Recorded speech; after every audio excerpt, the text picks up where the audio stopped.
இப்போல்லாம் வந்து பார்த்திங்கன்னா, மண்டே டூ ஃப்ரைடே ஸ்கூல் இருக்கறனால, சாட்டர்டே, சண்டேஸ் மட்டும் தான் வீடியோஸ் எடுக்கிறது. ஸோ, இன்றைக்கி சண்டே ஸ்பெஷல் மட்டன் வந்து கிரேவி பண்ணிட்டாங்க அம்மா. கூட எலும்பெல்லாம் போட்டு குழம்பு. அதுக்கு வந்து பார்த்திங்கன்னா, சூடா இட்லி ஊற்றியாச்சு.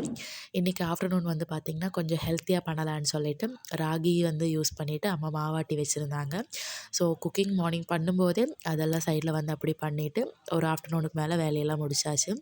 அப்போ தான் வந்து பார்த்திங்கன்னா, வீட்டில் வந்துட்டு ஒரு வேப்ப மரம் ரொம்ப ஹைட்டாக போயிருச்சு.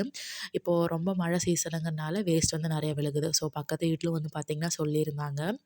சரின்ட்டு கட் பண்ணலான்னு நெனச்சா, ஏன் கட் பண்ணலன்னா, கீழே வந்து பார்த்திங்கன்னா, ஒரு எலுமிச்சம்பழ செடியும், ஒரு முல்லை செடியும் வந்து வச்சுருந்தோம். கண்டிப்பா கட் பண்ணா அது மேலே விழுகும்னு சொல்லிட்டு இவ்வளோ நேரம் டிலே பண்ணிட்டு இருந்தது. பட் அது வெட்டி தான் ஆகணுங்கிற மாரி வந்தனால, சரின்ட்டு கட் பண்ணா, அது வந்து கரெக்ட்டா அந்த செடி மேலேயே விழுந்துட்டு, லெமன் செடி வந்து பார்த்திங்கன்னா, அதோட அந்த பிரான்ச்சஸ் எல்லாம் வந்து கொஞ்சம் உடஞ்சிருச்சு. ஃபஸ்ட்டு வந்து பார்த்திங்கன்னா, அம்மா வச்ச செடி. அது இப்போ தான் நல்லா தழைஞ்சுமே வந்துச்சு. ஸோ, அது வந்து பார்த்திங்கன்னா, ஒரு மாதிரி கட் ஆனதில கொஞ்சம் சங்கடமாயிருச்சு. இந்த பட்டிங்கெல்லாம் பண்ணுற மாதிரி கயிறெல்லாம் போட்டு வந்து கெட்டி வச்சுருக்கோம். இனி அது வந்து பார்த்திங்கன்னா, எந்த அளவுக்கு செட் ஆகுங்கிறது தெரியாது. ஸோ, இன்னைக்கான ஆஃப்டர்நூன் இப்படி தான் போச்சு. நம்ம நாளைக்கு பார்க்கலாம்.